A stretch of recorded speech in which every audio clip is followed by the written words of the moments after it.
লাইভা খুলনাতে গত সপ্তাহে আমরা দেখেছি যে প্রায় সব ধরনের সবজি কিন্তু ৫০ টাকারও বেশি দামে বিক্রি করা হয়েছে প্রতি কেজি। তবে আজকে কিন্তু বাজারের এই বিষয়টি একটু ভিন্ন, কারণ আজকে সবজির সরবরাহ কিছুটা বেড়েছে, যার ফলে কিন্তু দাম কিছুটা নিয়ন্ত্রণে এসেছে। শীতকালীন যে সবজিগুলো রয়েছে সব সবজিতেই কিন্তু দাম প্রায় প্রতি কেজিতেই কমেছে ১০ টাকা, ৫ থেকে ১০ টাকা পর্যন্ত। এখানে আপনাকে যদি কিছু সবজির দামের কথা বলি, যেমন শীতকালীন সবজি রয়েছে টমেটো। টমেটো কিন্তু প্রতি কেজি বিক্রি করা হচ্ছে ৫০ টাকা করে খুচরা বাজারে। বাঁধাকপি বিক্রি করা হচ্ছে ৩০ টাকা, ফুলকপি বিক্রি করা হচ্ছে ৪০ টাকা। এছাড়াও রয়েছে বেগুন, তা বিক্রি করা হচ্ছে কিন্তু ৫০ টাকা। সিম বিক্রি করা হচ্ছে ৪০ টাকা।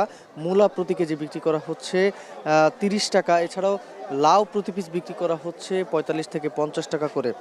এখানে যেসব সবজি আমরা দেখছি বাজারে, প্রত্যেকটি সবজি কিন্তু গত ৭ থেকে ৮ দিন আগেও বিক্রি করা হয়েছে ৫০ ঊর্ধ্ব দামে।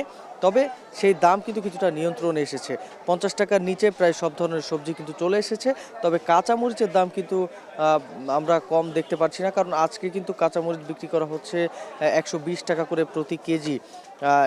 এছাড়াও অন্যান্য যে সবজি রয়েছে সেগুলোর দাম কিন্তু মোটামুটি নিয়ন্ত্রণে আছে।